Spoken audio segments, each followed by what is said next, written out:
Well, seeing as not all of the Dustmen clearly are out to kill us on sight or anything, I think we'll take another chance and chat with this person here, seeing as he, or I'm pretty sure she actually, anyway, hasn't really paid any attention to us being here really. So let's go and try to fire up a conversation with her. Erin sees a slight young woman with pale features. The sunken flesh around her cheeks and neck makes her appear as if she is starving. She seems intent on dissecting the corpse in front of her, prodding the chest with a finger. "Can I join in on the fun?" "Greetings." The woman does not respond. She seems too intent on the body in front of her. As Erin watches her work, he suddenly notices her hands. Her fingers are talons. They are darting in and out of the corpse's chest cavity like knives, removing organs. "What's wrong with your hands?" The woman makes no response. Updated my journal. She's a tiefling, Chief. They got fiend blood in their veins, usually cause some ancestor of theirs shared knickers with one demon or another. Makes some of them addled in the head, and addled looking too. Interesting. Erin's first contact here to tieflings. Well, Erin is Erin, so he would definitely tap the woman to try and get her attention. The woman jumps and whips around to face Erin. Her eyes are rotting yellow with small orange dots for pupils. As she sees Erin, her expression changes from surprise to irritation, and she frowns at Erin. Greetings." She doesn't seem to have heard Erin. She leans forward, squinting, as if she can't quite make Erin out. Whatever is wrong with her eyes must make her terribly nearsighted. "Ew!" She clacks her taloned fingers together, then makes a strange motion with her hands. "Fine thread and embalming juice. Bring here to Aveni. Go, go, go!" "You have been assigned a quest." "Okay. I had some questions for you, actually." Updated my journal. She turns away. She makes no sign that she heard Erin. "I think the dusty chit might be a bit short of hearing, Chief. Let's lay off, shall we?" "What's wrong with her hands?" She's a... tiefling explanation again. Yeah, nothing really wrong with the hands, but anyway. Okay, so she wants a needle and thread. Well, at this point it's possible it could be traded for information. She doesn't seem to... I don't think she really doubts anything or even realizes who we are. Maybe she thinks we're one of the zombie workers? Not sure, but getting her the needle and thread might actually benefit us in this situation, so we will do it. And we have one needle and thread, which we didn't examine, by the way. Heals 6 hit points. This is a spool of thread and a small bone needle. They look like they're used for stitching up wounds in living or dead bodies. When used on a creature, it heals 6 hit points of damage. Nice. Doesn't need to be in a quick slot either, can be used from here. So let's see if she will take it. Erin sees Aveni. I'll just pronounce it that way because I have no idea.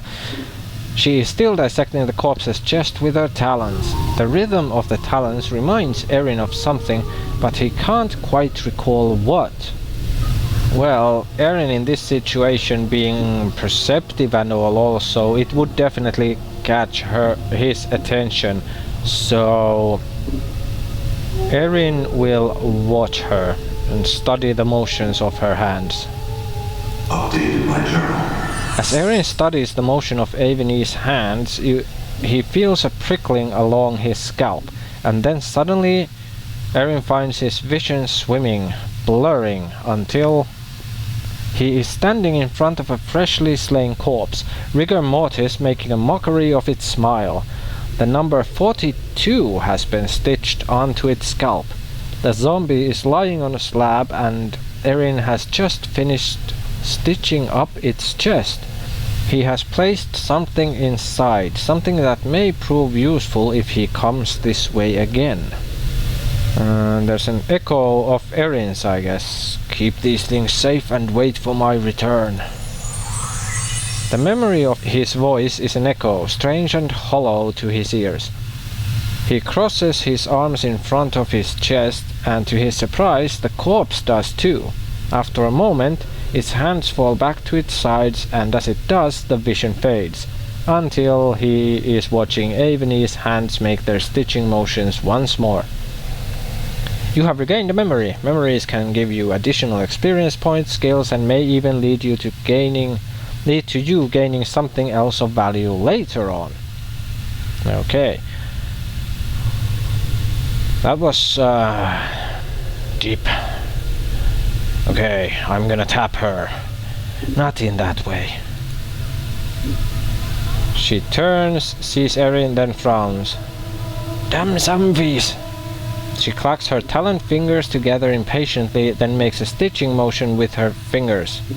Find thread and embalming fluid. Bring here to Aveny. Go, go, go. Oh, embalming fluid too. Not just the needle and thread. Well, oh yeah, there was this menu wheel thing too. I don't think that well, we don't have any spells, so we don't have select. We don't have selects. We don't have special abilities either. Okay, we'll have to find embalming fluid and return to her. At least she's served some purpose already. For an interesting memory. So, now then, yeah, we have the quests here: embalming fluid and needle for Aveny. The yeah, number 42 on the zombie, where we have apparently hidden something before. We'll have to remember that number.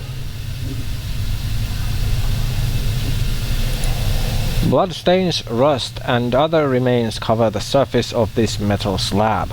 It is much larger than most of the other slabs and is sitting on a platform that allows it to be rotated. Okay, that's similar to the one earlier. Let's take a peek if there's something here. There's a zombie worker limping around. I'm gone. Hello there. Feeling chatty? Come chat with Daddy. The shambling corpse gazes at Erin with vacant eyes. The number 821 is carved into his forehead and his lips have been stitched closed. The faint smell of formaldehyde emanates from the body.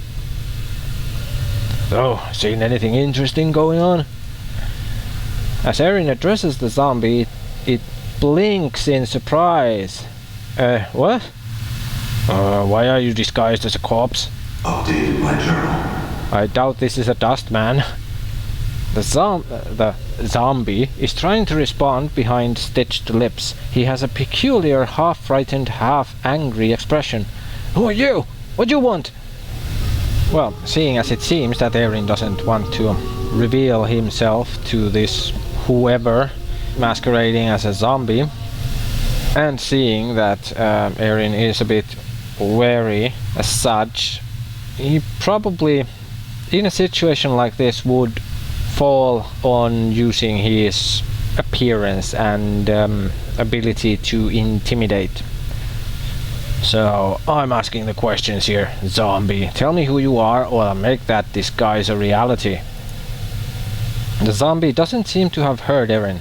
He looks Erin up and down for a few moments, then frowns. What'd you do here? His eyes narrow suspiciously. You spy on Dusties? Yeah. Okay, well, seeing as it could be possible that it would be a masked dustman trying to catch spies, maybe, Erin would try the intimidation again, as the guy didn't seem to have heard him the first time. Look, I'm the one asking the questions here. Zombie, tell me what you're doing here or I'll make that disguise a reality. No, don't hurt me. The fact Erin outweighs the zombie by several pounds of raw muscle seems to influence his decision, and his expression crumbles. Don't hurt me, Mama, spying, dusties, say what I see, no, nothing more. Really? Spy? For who? The zombie falls into a frightened silence. He seems unwilling to say anymore. It'll be a lot less painful for you if you tell me now who you're spying for. Hold on. Mort sounds surprised. This Burke must be an anarchist. Posing as a zombie's got to be a first for those adult sods. Anarchist? Updated my journal. Anarchists. They're a faction that wastes their time peeping on authority figures and looking for ways to tear down anything that stinks of order or control. The anarchists think every Burke across the plains will be free and happy to seek out their own truth once the establishment is burned to the ground. They want to establish a new order. No order at all. Well, seeing as Erin is on the neutral side of things, to him, instinctively, it would pretty much be the second option for a reply. That seems pretty contradictory, in a way. The zombie is watching them both fearfully. He is still silent, but something in his expression tells Erin Mort's guess was right on the mark. The anarchists, huh? That's who you're watching this place for? To Erin's surprise, the zombie turns away from him. He is starting to glance around fearfully. Well, that is all the proof we need, really. So Erin won't try to force the answer out of the guy, especially when there's possibility that he can provide us with some information, if nothing else, about the place and where to get out, preferably unnoticed. Never mind then. What have you seen the dustmen do? Nothing. They do nothing. Can't find nothing. Dead chairs, dead people. Dusties do nothing. Eyes narrow in conviction. Still I watch. I see. There was something else I wanted to ask you. Would you want to know? How can I escape from here? The zombie grunts. You can escape through portals. He waves his hands. Poof. Portals? What portals? Portals. The zombie waves around the area. Portals everywhere. Can you show me one of these portals? He is silent for a moment, then nods slightly as if in understanding. Why should I help you? You look like someone who'd much rather disguise themselves as a corpse than be one. That reason enough? He looks Erin up and down as if wondering if he can take Erin. Stares at Erin's scars, then decides against it. You can escape through portals. Show me. Okay. The zombie nods. You want out? Go to arch on first floor, northwest room. You need finger bone, shape of crook. He holds up his index finger and bends it into a crook. When you have key, go to arch, jump the secret crypt and can escape from here. Secret escape route. He nods eagerly. You can rest there. Okay, crooked finger bone. Where am I going to find one of those? Updated my journal. He shrugs. Must be one around somewhere. Look in storage rooms on upper floor. Maybe there. Okay, well now we know also that there are storage rooms on the upper floor. And apparently a portal out somewhere downstairs. First floor. Well, I'm not actually sure if that's downstairs, because I have no idea which floor this is, but anyway. Alright, I had some other questions. Do you know someone named Farad? Farad? The zombie frowns briefly in thought. Here he live in Hive somewhere. He shakes his head. Not nowhere. And then he frowns again. Dusty's very mad. They not like Farad. Well, why don't the dustmen like Farad? Updated my journal. He's a collector, brings deaders to mortuary, sells them to dustmen, brings lot of deaders. Dust does not know where he gets deaders. Thinks he's putting Burks in dead book. What? He's saying this Farad Burke has been selling a lot of deaders, corpses, to the dustmen. That's what collectors do. They gather dead bodies and sell them to the dustmen. Sounds like this Farad's been selling so many deaders that the dusties think he's been putting hivers in the dead book before their hour's up. You know, killing people. And that is how you spell things out to Erin. I see. Well, there was something else. Like about the hive, but do we have to go through the Farad dialogue again? I'm missing your journal. Have you seen it? Dunno, some Burke bill you? Oh, what? He wants to know if somebody robbed you. Probably what happened. I see. Something else I wanted to know. Can you tell me anything about Doll? Scribe. Old. Yellow. There's nothing more to be said, I suppose. I wanted to know something else. How did you get to look like that? Because that is one awesome disguise. Me good at the guys. Me also get scars. Me wear lots of embalming fluid. Me make good zombie. The zombie giggles through stitched lips, then taps his head. Dusty stupid. I wouldn't be calling anyone else stupid if I were you, dude. Yeah, they're the stupid ones, alright. And Mort said what Erin was thinking of. The sarcasm is evidently lost on the zombie, who nods eagerly. Stupid Dusties. Me make good zombie. Yeah, that was simple enough that even Erin understood that. But I guess this guy is even worse. Doesn't that hurt? He looks at Erin's scars. I ask you same question. Me it not hurt much. And he claps his chest. Me tough. Yeah, sure you are. Sure you are. Okay, that was pretty much it for now, it seems. Never mind. I may have some questions later. Don't go anywhere. You better stay here, dude. Alright. Oh yeah, I completely forgot. We meant to ask him about the hive. What exactly is it? Erin sees the false zombie. Erin's amazed at the man's disguise. His breathing is so subdued you can barely see it. Go away, get. Okay, I had some questions for you first. We'll have to go to Farad. Here we go. Tell us about what is this hive? Slums outside this place. I came back for this. Never mind, don't go anywhere. Done. Ha, useless. I think this calls for a quick shave.